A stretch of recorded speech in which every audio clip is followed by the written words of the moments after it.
Ça a assez duré. Collant, à toi! Salut tout le monde. Bonjour à tous, ici Corentin de la chaîne de l'œil du film et bienvenue aujourd'hui pour un nouvel épisode des 10 anecdotes sur le cinéma. Installez-vous bien car aujourd'hui vous allez découvrir 6 anecdotes sur Captain America Civil War. Et oui, en effet, comme vous avez pu le remarquer, nous ne sommes plus au format de 10 anecdotes mais cette fois-ci sur un format de 6. La raison, elle est très simple, c'est que je me suis rendu compte que parfois plusieurs anecdotes n'avaient pas vraiment de nécessité et de se trouver dans chaque épisode ni leur place. Pour prendre des informations de meilleure qualité, j'ai donc décidé de passer sur un format un peu plus petit. Ah oui, et si vous voulez savoir pourquoi l'épisode a eu autant de retard, l'explication est en fin de vidéo. Et je peux vous dire que j'ai quelques petits trucs à vous dire.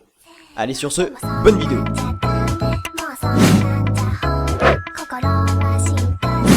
Allez c'est parti, on commence. Sachez que la scène que l'on peut voir dans la bande-annonce pendant laquelle Hawkeye lance une flèche sur laquelle Ant-Man est accroché, qui est une des scènes de la bataille de l'aéroport, provient directement de la bande dessinée The Avengers. Et oui, puisque dans la BD nous pouvons voir exactement la même scène avec un plan similaire.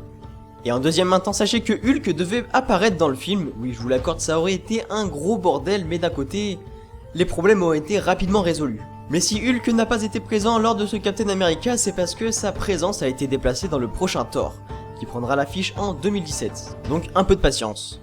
Maintenant, comme vous le savez, un des spécialistes des caméos de films, c'est bien sûr Stan Lee. Mais cette fois-ci, Joey Russo, l'un des deux réalisateurs de cette nouvelle aventure, s'est accordé lui aussi un petit caméo dans le long métrage. En effet, Stan Lee n'est plus le seul à faire une apparition dans chaque film Marvel, puisque Joey Russo est lui aussi apparu furtivement dans les deux Captain America qu'il a co-dirigés. Il incarne donc dans Civil War le psychiatre de la CIA qui devait s'entretenir avec Bucky, mais qui n'a pas vraiment eu le temps de beaucoup parler. Ah. Maintenant, est-ce que vous le saviez que Marvel a décidé de faire un petit hommage à Star Wars dans ses films?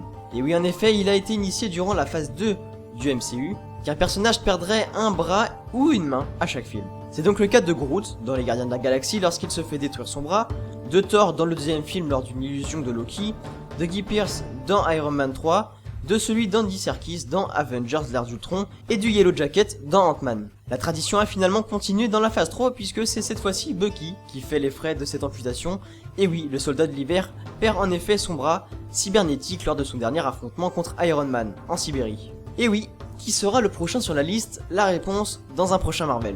À présent, sachez qu'il a été prévu au tout début que Robert Downey Jr., qui incarne Iron Man, n'apparaisse que très peu dans le film. Bon, si vous avez vu le film, vous avez dû comprendre que c'est pas vraiment ce qui s'est passé. En effet, le directeur général de Warner, Isaac Perlmutter, ne voulait pas lui laisser trop de place dans ce troisième film, mais bon. À défaut de ne pas vouloir faire de quatrième Iron Man, Robert Downey Jr. a exprimé sa volonté d'y voir un plus gros rôle dans Captain America Civil War. Et du fait de sa notoriété, c'est le président de Marvel Kevin Feige qui lui a donné raison. Et j'ai envie de vous dire qu'au final, ça n'a pas été une très mauvaise décision.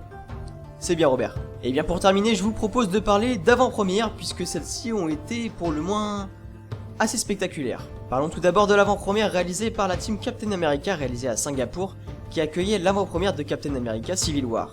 À cette occasion, une partie de la team Captain, comme Chris Evans, Sebastian Stan, Anthony Mackie et le co-réalisateur Joey Russo ont éclairé la baie de la ville aux couleurs de l'équipe avec un feu d'artifice et des bâtiments aux couleurs de la team. Mais il y en a eu une autre également qui a été des plus impressionnantes et des plus spectaculaires et je veux bien entendu parler de celle de la team Iron Man qui a eu lieu à Paris au Grand Rex le 18 avril dernier. Durant cette avant-première, Robert Downey Jr. a réalisé avec une équipe une vidéo le montrant en train de provoquer Captain America en faisant illuminer la tour Eiffel en armure d'Iron Man. Et pour que vous puissiez voir, je vous laisse un petit extrait. You show me, girl. What? You gotta be kidding me. Team Cap. I mean, how do you come back from that? You are... Et bien voilà, ce nouvel épisode est maintenant terminé, j'espère que le format un peu plus réduit vous aura plu. Bon maintenant, prenons très rapidement le temps de parler puisque comme vous avez pu le voir, ces derniers temps, le nombre de vidéos n'est pas très régulier. Il y a plusieurs raisons pour cela, la première étant le bac qui arrive dans un mois et la deuxième qui est assez importante et surtout pour la chaîne, c'est la mise en place d'une nouvelle série ou émission comme vous voulez sur ma chaîne. En effet, comme vous aurez pu le voir dans ma dernière vidéo, j'ai essayé de faire quelque chose de nouveau. D'ailleurs, une vidéo que vous pouvez aller voir car elle n'a pas été beaucoup vue, donc le lien est dans la description. Du coup, j'ai essayé un nouveau concept qui a plus ou moins plu. J'ai du coup trouvé le principe assez sympa et j'ai donc décidé de prendre une partie de l'idée de ma dernière vidéo qui était de prendre des répliques de films pour en faire une nouvelle émission. Ce projet du coup ça me prend beaucoup de temps et c'est pour ça que cet épisode là d'aujourd'hui est sorti un peu en retard. Je vous en dis pas plus puisque un trailer arrive mercredi prochain. Sur ce, n'hésitez pas à aller liker la vidéo si elle vous a plu, à laisser un petit commentaire si vous en avez l'envie, puisque je vous le rappelle, c'est grâce à ces commentaires et c'est grâce à vous que je continue à faire ce que je fais. Donc merci à tous. Et sur ce, à la prochaine. Ah oui, et avant de partir, je tenais à remercier Mingo qui a réalisé le nouveau design de la chaîne, donc qui sera sûrement le design Twitter, puisque je vais peut-être ensuite changer de bannière. On verra laquelle je mets sur Twitter, je mets sur YouTube, parce que j'ai envie de différencier un petit peu les autres. Et j'aimerais également remercier, comme d'habitude, un nouveau designer qui m'a réalisé les miniatures, puisque voilà, les miniatures, mes miniatures personnellement, moi je les trouve un petit peu trop simplistes, donc voilà, je le remercie. Donc le lien de la chaîne des deux designers est dans la description, donc si vous voulez aller jeter un petit coup d'œil, et ben n'hésitez pas, si vous avez besoin de quelque chose, ben n'hésitez pas à aller leur demander. Sur ce, à la prochaine.